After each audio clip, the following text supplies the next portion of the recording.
mati. Dokter yang memvonis itu pula mati duluan. Kalau tak mati, kata Allah, tidak mati. Makanya jangan bersedih, karena Allah, kita sayang sama Habib Mahdi. Saya aja yang baru kenal tahun 2017 sampai 2023, baru 6 tahun kami kenal. Luar biasa baiknya beliau. Apalagi sahabat-sahabat Mas Pura, Ustadz Kemas Ali, apalagi para habaib kita. Maka tak terbayang bagaimana sakitnya. Tapi Allah yang lebih sayang kepada dia. Jangan habiskan air mata melihat orang yang sudah meninggal dunia. Kenapa? Karena kata Imam Junaid Al-Baghdadi, mereka sudah melihat 3. Mereka sudah melihat malaikat maut, mereka sudah husnul khatimah, dan mereka sudah merasakan sakaratul maut. Kita malaikat maut belum nampak, husnul khatimah belum pasti, sakaratul maut belum lewat, status kita STJ, status tak jelas. Mudah-mudahan kita semua berakhir dengan husnul khatimah insyaallah. Menangis tetap menangis, saya tetap menangis mencium jenazah Habib Mahdi. Pulang saya dari Jeddah, berhenti di Jakarta Transit, sudah dipanggil ke pintu pesawat, tak jadi saya pulang ke Pekanbaru. Saya alihkan penerbangan ke Palembang untuk berjumpa terakhir kali. Ya Allah, izinkan aku terakhir kali datang ke rumah ibunda Habib Mahdi bin Syihab. Walaupun tak sempat, tadi baru datang saya ke kuburan beliau. Begitulah kasih sayang antara orang. Tapi ada yang lebih sayang lagi. Yang sayang adalah Allah Subhanahu wa ta'ala. Jadi yang sekarang umur sudah 40, 41, 42, 43, inilah masanya bertaubat nasuha. Yang 39 Pak Ustaz, bukan berarti yang di bawah 40 boleh mabuk sakau, bukan. Bukan itu maksudnya. Yang sudah 40, Nabi Muhammad diangkat menjadi Rasul umur 40. 40 usia kesempurnaan. Usia kesempurnaan. Mudah-mudahan kita kalau dibeli umur 40, 40-nya bernilai amal soleh insyaallah. Amin ya rabbal alamin. Halaman 9. Tulisan ini dibuat di atas langit, tidak di Palembang, tidak di Jakarta, tapi penerbangan dari Cengkareng ke Sultan Badarudin. Jam 18.30 naik Batik Air. Nah, ini dapat iklan gratis sedikit Batik Air. Apa pelajaran yang bisa kita ambil di sini? Kalau di pesawat jangan tidur. Yang mau ditegur nih siapa? Ustaz Somad. Ustaz Somad asal bergerak pesawat tidur. Sampai pramugari yang membangunkan. Bangun sayang, kata dia. Tolong yang itu tadi jangan diupload, nanti didengar istri saya dulu. Menulis, walaupun di atas pesawat menulis. Ada seorang ulama Mesir, jabatannya Syekhul Azhar, namanya Syekh Abdul Alim Mahmud, dapat gelar doktor dari Sorbonne Paris Perancis, terbang dari Kairo ke Bombay India. Dia sempat menulis autobiografi. Judul kitabnya Alhamdulillah Hadihi Hayati. Ditulisnya buku itu di atas pesawat, selesai satu kitab. Tak ada waktu yang hilang sia-sia. Dan hari ini Masya Allah, rupanya Yuk Cici pun menulis ini di atas pesawat. Mengingatkan saya dengan Syekh Abdul Halim Mahmud. Maka tadi saya ditanya oleh Pak Mawardi Yahya, Ustaz Somad berapa jam tidur malam? Tadi di belakang beliau tanya, Ustaz berapa jam tidur malam? Saya bilang, saya Pak asal bergerak mobil itu tidur. Asal bergerak tidur. Jadi orang banyak sekali menyangka saya ini kurus karena tak tidur dan tak makan. Ustaz ini pasti makannya sedikit, tidurnya sedikit. Padahal sedikit-sedikit tidur, sedikit-sedikit makan. Jadi kalau saya ini kurus, ini memang sudah takdir. Bapak Ibu yang dimuliakan Allah, manfaatkanlah walaupun terbang, walaupun di atas pesawat, menulis, karena semua waktu akan ditanya Allah. La tus'alunna yawma idzin 'anin na'im. Semua waktu kita akan ditanya Allah. Makanya Allah bersumpah demi waktu 6 kali dalam Quran.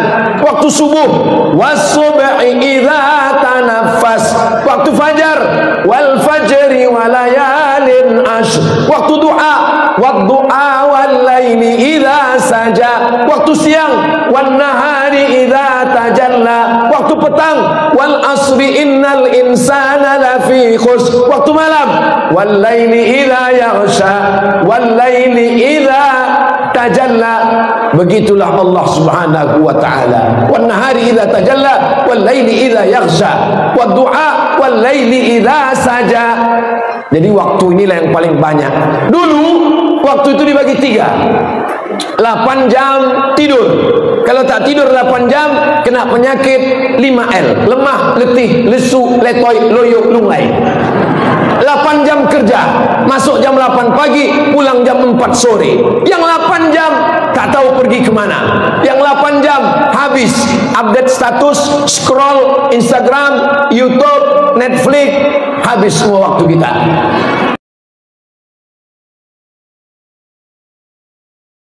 Mudah-mudahan semua waktu kita bisa dipertanggungjawabkan di hadapan Allah Subhanahu wa taala. Amin ya rabbal.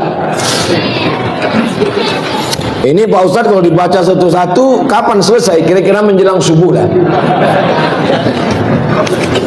Saya sedang berdiri aja 60 menit, apalagi duduk.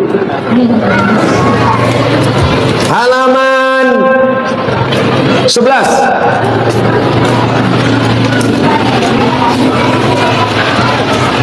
Halaman 11. Coba tengok di alinea terakhir paling bawah, halaman 11. Ibuku biasa kami panggil Umi, bernama Hajjah Sophia binti Tarmizi, lahir tahun 1947. Seorang wanita sederhana, penyabar, baik hati, kasih sayang, solihah, istiqomah, banyak beribadah. Ini renungan untuk ibu-ibu. Kira-kira nanti ibu-ibu bisa tak anaknya mengingat macam ini? Insya Allah, amin. Jangan sampai nanti ibu anaknya menulis, emakku tukang mengamuk, apalagi kalau akhir bulan, rambutnya macam mak lampir, memanggil anak-anaknya hantu setan. Ini adalah kejujuran seorang anak. Bagaimana beliau menyifati ibunya? Ibuku wanita sederhana. Nih, walaupun rumah makan sederhana, tidak sederhana. Ibuku seorang yang sederhana, penyabar. Ini untuk ibu-ibu yang tak sabar, sikit-sikit mengamuk, sikit-sikit marah. Bukan cuma anak, lakinya pun dicampakkannya ke Sungai Musi. Baik hati, penuh kasih sayang. Jadi kalau ibu mau anak ibu membangunkan masjid, maka ibu mesti menjadi penyabar. Tapi bukan berarti penyabar lalu anak ibu pacaran ibu biarkan. Bu, ku bawa anak ibu jalan-jalan ya, bawalah. Sampai subuh ya bu, enggak apa-apa. Kata Ustaz Somad, kita mesti sabar. Itu bukan sabar, bodoh. Ibu mesti marah, ibu mesti mengamuk kalau anak tidak menutup aurat. Air hujan jatuh tidak jauh dari pincurannya. Buah jatuh tidak jauh dari pohonnya, kecuali buah itu jatuh ke sungai atau dilarikan burung. Jadi kalau bapak ibu melihat Yuk Cici, Ibu Kartika Sandra Desi sederhana, itu adalah contoh dari ibunda Umi Hajjah Sophia.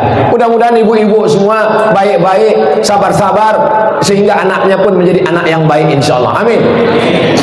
Bagi yang lajang-lajang, carilah istri yang sifatnya macam ini, yang baik-baik. Yang udah menikah, jaga-jaga ajalah yang lama tuh.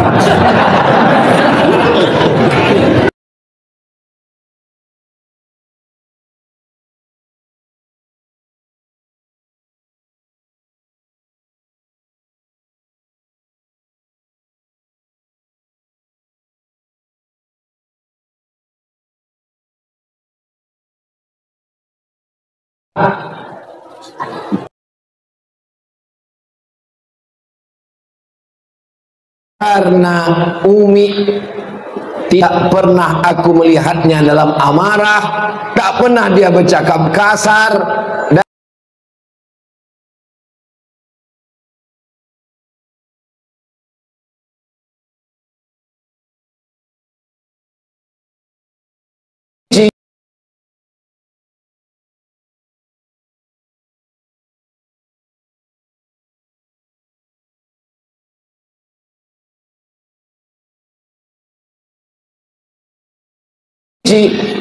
ayah beliau meninggal dan ibu sebagai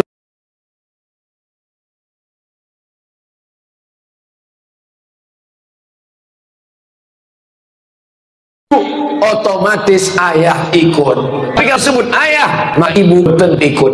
Jadi jangan nanti kalau ditanya kenapa tak nama ayah, berarti durhaka kepada ayah. Tidak, karena ibu luar biasa. Ibu tiga, melahirkan, mengandung, menyusui. Jadi kalau bapak mau dapat tiga, cobalah yang tiga ini. Balik dari sini, beli kelapa, ikat di perut itu 9 bulan 10 hari.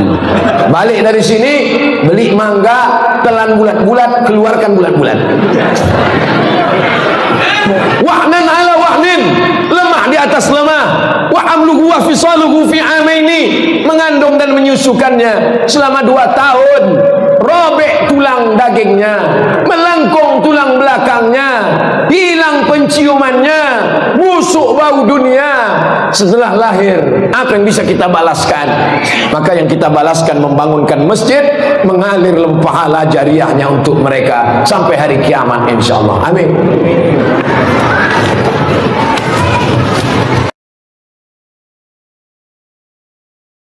Sebagai cuplikan, ibarat nonton film, ini cuplikan pendeknya supaya nanti termotivasi. Bisa, tapi beliau ingin sesuatu yang kalau sudah meninggal bisa mengalir sebagai amal jariah.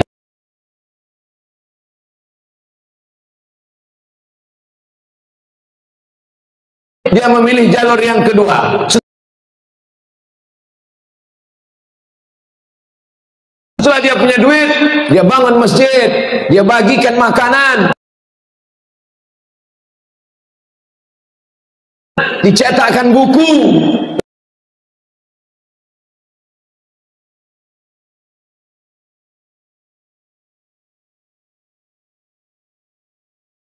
Mudah-mudahan ini menjadi inspirasi.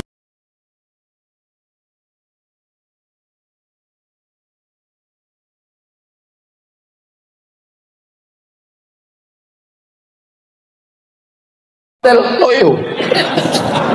Motivasinya langsung. Jadi siapa mahasiswa-mahasiswa di kampus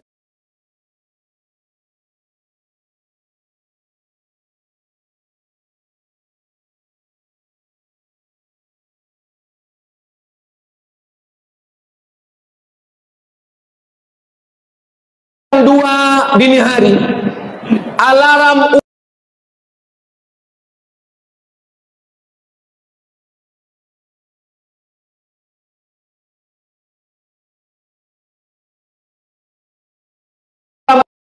Umi berbunyi dan dia bangun, terdengar sayup suara tangisnya mengadu kepada Allah Subhanahu wa ta'ala. Jadi kalau ada yang bertanya-tanya, Umi model apa yang dibangunkan anaknya masjid?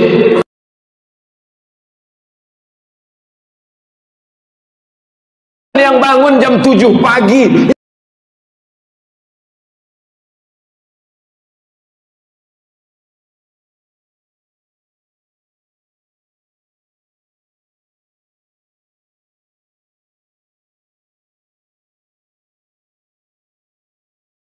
Sukses, mintalah melalui sambungan langsung jarak jauh SLJJ, bebas gangguan. Siap?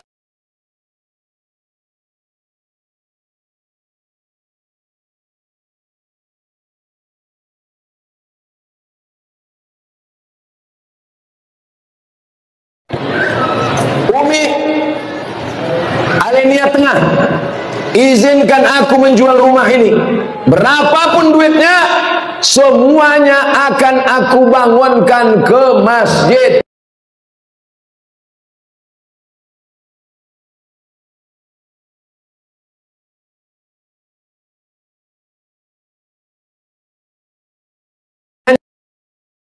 Modal awal dilanjutkan dengan yang lain, menjual rumah sendiri untuk membangun rumah Allah.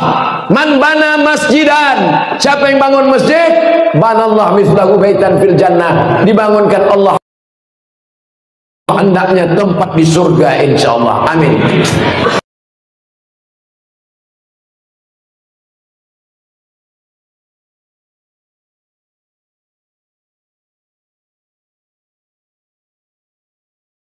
Apa kata hikmah? Lisanul hal afsah min lisanil maqal. Perbuatan lebih menyentuh hati